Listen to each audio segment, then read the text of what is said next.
అంటే కల్తీ నయ విషయంలో బీజేపీ మెతకగా మాట్లాడుతుంది, మెతక వైఖరి అవలంబిస్తుంది. అంటే వైసీపీ నాయకుల అమనాభూతులు తిట్టాలా మేము?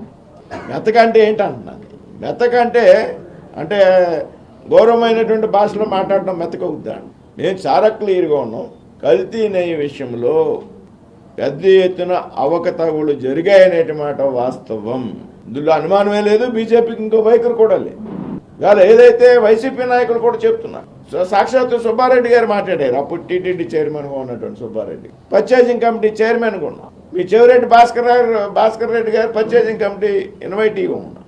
ఇక్కడ ఉన్నటువంటి కరుణాకర్ రెడ్డి గారు పర్చేజింగ్ కమిటీ మెంబర్గా ఉన్నారు. ఇప్పుడు ఏం చెప్తారు? జంతు కొవ్వు పదార్థాలు కలవలేదు, వేరే రసాయనాలతో కలిసినవి, లేకపోతే పామాయిల్ కలిసింది, వేరే రసాయనాలతో కలిసినటువంటి కల్తీ జరిగిందని వైసీపీ నాయకులు ఒప్పుకుంటున్నారు. అప్పుడు చైర్మన్గా ఉన్నటువంటి వ్యక్తి ఒప్పుకుంటున్నాడు, పర్చేజింగ్ కమిటీ సభ్యులు ఒప్పుకుంటున్నారు. మేము స్వచ్ఛమైనటువంటి నెయ్యి వాడేమనేటువంటి విషయాన్ని వారు కూడా మాట్లాడటం లేదు. వారు చెప్తున్నారా? పోనీ వాళ్ళు ఏం చెప్తున్నారు? జంతు కొవ్వు పదార్థాలు వాడాము, కానీ జంతు కొవ్వు పదార్థాలు వాడలేదు, వేరే మిశ్రమాలు వాడారని ఉంది. జంతు కొవ్వు పదార్థాలు వాడారా, వేరే మిశ్రమాలు వాడారా, వేరే రసాయనాలు వాడారా, లేకపోతే సింథటిక్ ఆయిల్స్ వాడారా అనే విషయం దర్యాప్తులో పూర్తిగా వస్తుంది. ఎందుకంటే జంతు కొవ్వు పదార్థాలు వాడారనేటువంటి విమర్శ కూటమి చేయలే, బీజేపీ చేయలే, చంద్రబాబు నాయుడు గారు చేయలే, పవన్ కళ్యాణ్ గారు చేయలే. ఏదైతే నేషనల్ డైరీ డెవలప్మెంట్ బోర్డు ఉన్నదో, NDDB, national dairy development board, వారు ఇచ్చినటువంటి నివేదిక, ఆ నివేదిక చంద్రబాబు నాయుడు గారు తయారు చేయలేదు, కూటమి ప్రభుత్వం తయారు చేయలే, కేంద్రంలో కానీ రాష్ట్రంలో కానీ. వారు చెప్పారు ఇందులో కల్తీ జరిగింది, జంతు కొవ్వు పదార్థాలు వాడారు, మోనోగ్లిజరైడ్స్ వాడారు. మోనోగ్లిజరైడ్స్ అంటే అది జంతు పదార్థాలతో రకరకాల రసాయనాలతో తయారు చేసినటువంటి ఒక ఆయిల్. అది దానికి రంగు రావడానికి ఒక రసాయనం కలుపుతారు, ఫ్లేవర్ రావడానికి ఆర్టిఫిషియల్ ఫ్లేవర్స్ కలుపుతారు. ఇందులో కల్తీ జరిగింది అనేటువంటి విషయంలో ఏమాత్రం కూడా అనుమానం లేదు. కాకపోతే జంతు కొవ్వు పదార్థాలు అన్నారు, అది కాదు కదా, ఇంకో కల్తీ కదా జరిగిందనే మాట వాస్తవంగా వైసీపీ నాయకులు మాట్లాడుతున్నారు. ఇది హాస్యాస్పదం. ఇదే ఏది కలిసినా తప్పే. కలియుగ దయ్యం తిరుమల తిరుపతి వెంకటేశ్వర స్వామి ప్రపంచంలో ఉన్నటువంటి యావత్ హిందువుల యొక్క ఆరాధ్య దైవం. తిరుపతి లడ్డూని మనం ప్రసాదంగా మనం భావించకూడదు, రుచి కోసం తినాం తిరుపతి లడ్డూని. అదొక మన యొక్క పవిత్రమైనటువంటి ఒక నమ్మకం తిరుపతి లడ్డూ మీద, ఒక విశ్వాసం. దీన్ని నీరుగార్చి అసలు నువ్వు బోలే బాబా ఉత్తరాఖండ్, ఆ బోలే బాబాకి అక్కడ ఒక లీటర్ మిల్క్ ప్రొడక్షన్ లేదు. గమనించండి దయచేసి. పాల ఉత్పత్తి లేదు. పాల ఉత్పత్తి లేకపోగా పాలను ఎక్కడి నుంచైనా సేకరించాడా, పాలను ఎక్కడి నుంచైనా కొన్నాడా అంటే 1 లీటర్ పాలు కొండా. డైరీ లేదు, పాలను సేకరించలేదు. ఏ విధంగా ఇన్ని లక్షల టన్నులని ఒక రసాయనాలతో కలిపినటువంటి మిశ్రమాన్ని తయారు చేసి సప్లై చేసాడు అనేటువంటి మాట వాస్తవం. Very clear. కల్తీ పెద్ద ఎత్తున, అదే ఇప్పుడే చెప్తున్నాను కదండి, పెద్ద ఎత్తున నిధులు దుర్వినియోగం నరేగాలో జరిగింది.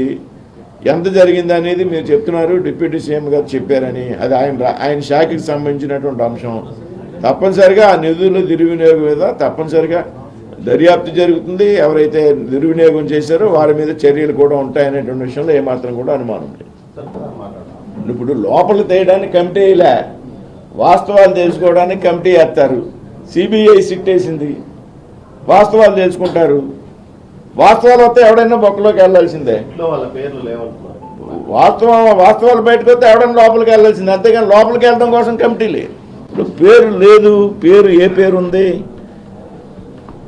ఇప్పుడు సిట్టు కల్తీ జరగలేదని ఇచ్చిందా? అసలు సుబ్బారెడ్డి గారే చెప్పట్లేదు కదండి, ఈయనకి ఎందుకు అంటున్నాను బాధ. అసలు సుబ్బారెడ్డి గారు ఏం చెప్తున్నారండి? చూసారా ఆయన మీడియా మీట్ నిన్న?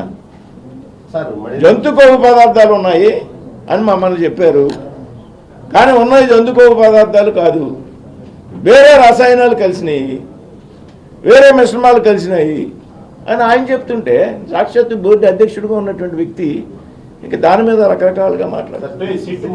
సార్, ఇక్కడ ట్యాంపరింగ్ అనేటువంటి ప్రసక్తే లేదు. ఎవడైనా రికార్డులను ట్యాంపరింగ్ చేయాలని ప్రయత్నం చేస్తే అది ఆగేది కాదు. తప్పనిసరిగా ట్యాంపరింగ్ ప్రయత్నం చేసినటువంటి వ్యక్తులు కూడా దోషులుగా మిగిలిపోతారు. ఇంకో విషయం చెప్తున్నా, నేను వైసీపీ నాయకులు ఎవరంటే టీటీడీ బోర్డు చైర్మన్గా ఉన్నటువంటి అధ్యక్షుడు ఎవడండి? లేకపోతే పర్చేజ్ కమిటీలు ఎవరున్నారండి? మరి వీరి బాధ్యత లేకుండా పోతుందా అని అడుగుతున్నాను నేను.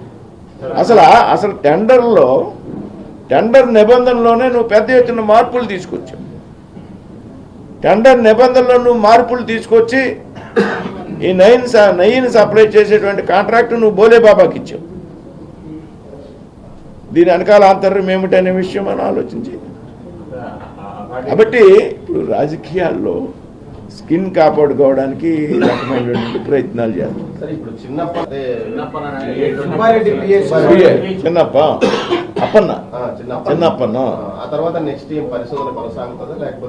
కంటిన్యూ అవుతుందండి. తప్పనిసరిగా కల్తీ అనే విషయంలో వాస్తవం ఉంది. అందులో పంది కొవ్వు పదార్థం కలిసిందా, ఇంకొక కొవ్వు పదార్థం కలిసిందా అనేటువంటి విషయం మీరు నేను చెప్పేది కాదు. క్లియర్ కట్గా దీనికి నేను వేరే విషయం జోలికి పోను. నిన్న అంతా సుబ్బారెడ్డి గారి ప్రెస్ మీట్ చూడండి. సుబ్బారెడ్డి గారి ప్రెస్ మీట్ చూడండి. ఆయనే చెప్తున్నాడు కదా కల్తీ జరిగిందని. కాకపోతే జంతుకో పదార్థం కాదు, వేరే రసాయనాలు కలిసినాయి, వేరే మిశ్రమాలు కలిసినాయి, పామాయిల్ ప్రొడక్ట్స్ ఉన్నాయి అందులో. ఏదైనా అండి, ఇప్పుడు తిరుపతి అదే దాంతో స్వామివారికి హారతి ఇస్తాం ఉదయం. కాబట్టి సెన్సిటివ్గానే స్మూత్గా మాట్లాడుతున్నాం. దీని CFTRI రిపోర్టు 2022లో ఇచ్చింది సార్. 2022 జూలై. అప్పటికి ఈ ప్రభుత్వం రాలే, కూటమి ప్రభుత్వం. ఆ ప్రభుత్వం అధికారంలో ఉండగానే ఆయనే చైర్మన్గా ఉన్నటువంటి విషయంలో CFTRI రిపోర్ట్ ఇచ్చింది కదా. ఇచ్చిన దాని మీద వాళ్ళకి సీరియస్నెస్ లేదు. దాని మీద అసలు ఆ రిపోర్ట్ను వాళ్ళు పరిశీలనలోకి తీసుకోవాలి. పర్చేయింగ్ కమిటీలో ఉన్నటువంటి అధికారులు బాధ్యులే సార్ దీనికి. ఆ వేళ పర్చేయింగ్ కమిటీలో ఉండి ఇవాళ అటు బీజేపీలో ఉన్నా, తెలుగుదేశంలో ఉన్నా, ఇంకో పార్టీలో జనసేనలో ఉన్నా కూడా వాళ్ళ బాధ్యత కూడా ఉంటుంది. అందులో అన్నమాట పర్చేజింగ్ కమిటీలో సభ్యులుగా ఉంటే అధికారులైనా సరే తప్పించుకోవచ్చు. ఏపీ రాష్ట్రానికి పెద్ద ఎత్తున స్టీల్ పరిశ్రమకి ప్రోత్సాహాన్ని ఇస్తున్నాం.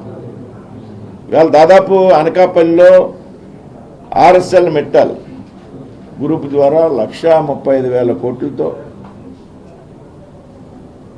17.3 మిలియన్ టన్ ప్రొడక్షన్తో ఒక స్టీల్ ఫ్యాక్టరీని ఈ నెలాఖరులో మేము శంకుస్థాపన చేయబోతా ఉన్నాం. February month ending or March first week. దేశంలోనే అతిపెద్ద స్టీల్ ప్లాంట్, దేశంలోనే 17.3 మిలియన్ టన్. ఇవాళ విశాఖపట్నం స్టీల్ ప్లాంట్ యొక్క ప్రొడక్షన్ 7.3 మిలియన్ టన్. దాదాపు దానికన్నా ఒక 2.5 times 3 times పెద్దది ఉండే విధంగా అనకాపల్లిలో స్టీల్ ప్లాంట్కి భూమి పూజ చేయబోతా ఉన్నాం.